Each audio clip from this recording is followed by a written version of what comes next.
Assalamualaikum warahmatullahi wabarakatuh. Selamat pagi teman-teman semua. Perkenalkan, nama saya Lutfi Syedidal Tama, presensi 40 dengan NIM 211082 dan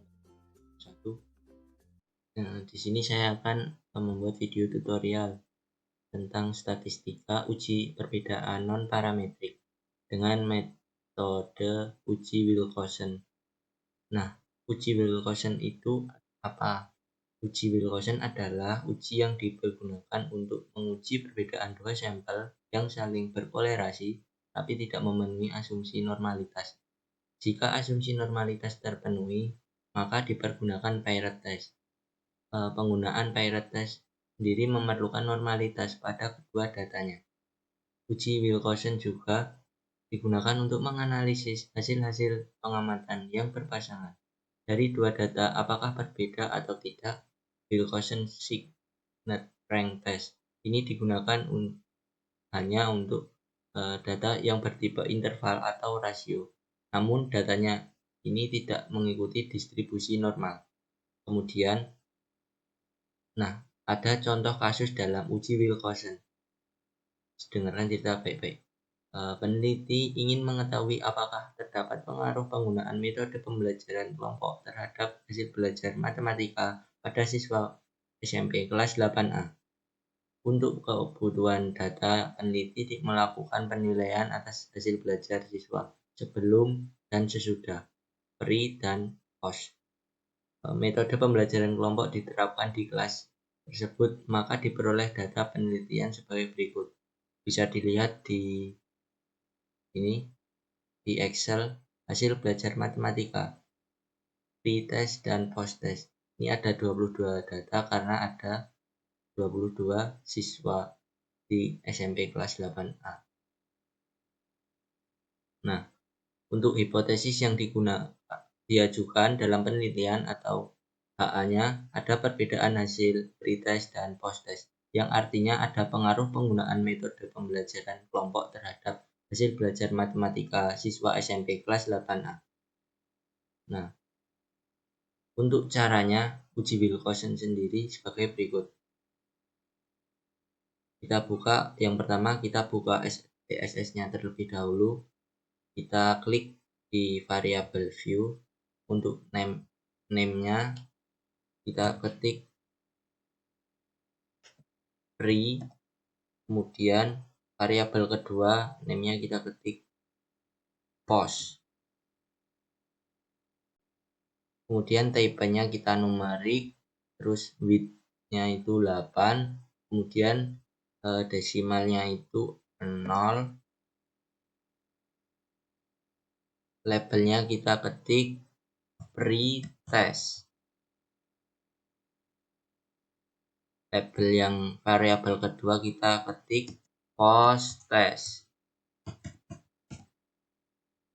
Setelah itu values-nya non, missing-nya non, kolomnya 8, aligned-nya right, measure-nya scale. Setelah itu, langkah yang berikutnya kita klik data view, kemudian kita copy data yang ada di Excel ini, 22 data. Kita copy, kita paste di SPSS-nya. Kita paste di sini.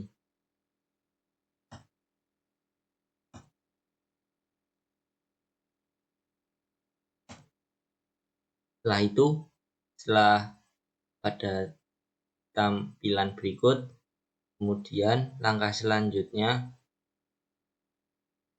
klik menu analyze, langkah yang ketiga ya.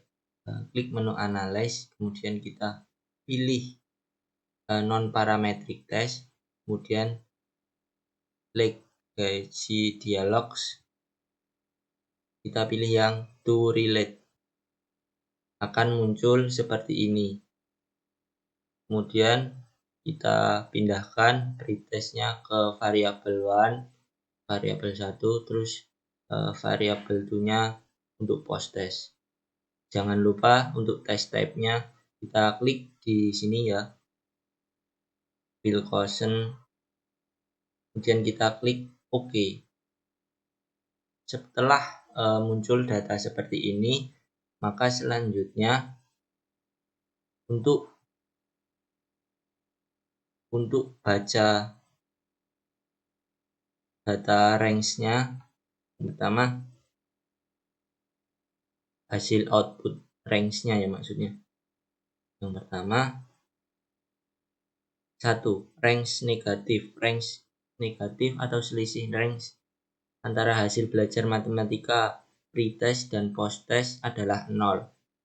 Nah, ini seperti di sini ditulis 0, kemudian main rank-nya juga maupun main rank-nya 0, sum of range-nya juga 0. Ini menunjukkan tiada adanya penurunan atau pengurangan dari nilai pretest ke nilai posttest. Kemudian untuk yang kedua adalah positive range atau selisih positif antara hasil belajar matematika pretest dan posttestnya. Di sini terdapat 22 karena jumlah data keseluruhan ada 22, yang artinya 22 siswa ini mengalami peningkatan hasil belajar matematika dari nilai pretest ke nilai posttestnya. Untuk main rank-nya sendiri atau rata-rata peningkatan tersebut sebesar 11,50, sedangkan jumlah ini untuk rata-ratanya 11,50, sedangkan jumlah ranking positif atau sum of ranks-nya adalah 253,00. Nah, di sini. Kemudian yang ketiga ada TIES-nya. TIES-nya adalah kesamaan nilai pretest dan nilai posttest di sini. Nilai di sini nilai TIES dan nilai TIES-nya adalah 0, sehingga dapat dikatakan bahwa tidak ada nilai yang sama antara pretest dan posttestnya. Setelah itu, setelah membaca range-nya, untuk membaca tes statistiknya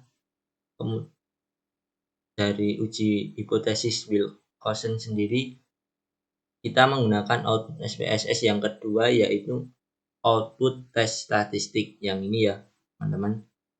Namun sebelum kita masuk pada analisis terhadap hasil output berikut, maka terlebih dulu perlu kita ketahui dasar pengambilan keputusan yang digunakan dalam uji Wilcoxon untuk kita jadikan pedoman ya teman-teman.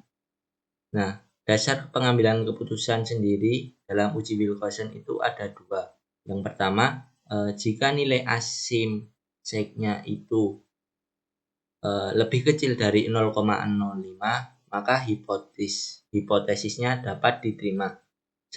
Sebaliknya, jika nilai asim sek-nya itu lebih besar dari 0,05, maka hipotesisnya ditolak.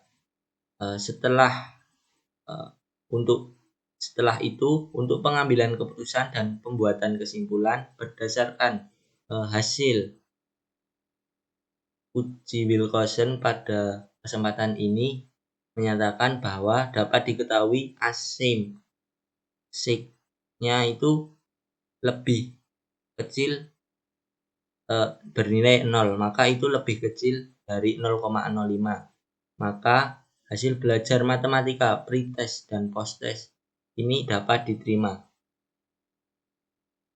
Sehingga dapat disimpulkan bahwa ada pengaruh penggunaan metode pembelajaran kelompok terhadap hasil belajar matematika pada siswa kelas 8A. Mungkin sekian yang dapat saya sampaikan. Semoga video tutorial uji perbedaan non-parametrik dengan metode uji Wilcoxon ini dapat bisa bermanfaat bagi teman-teman semua. Sekian. Terima kasih. Wassalamualaikum warahmatullahi wabarakatuh. See you.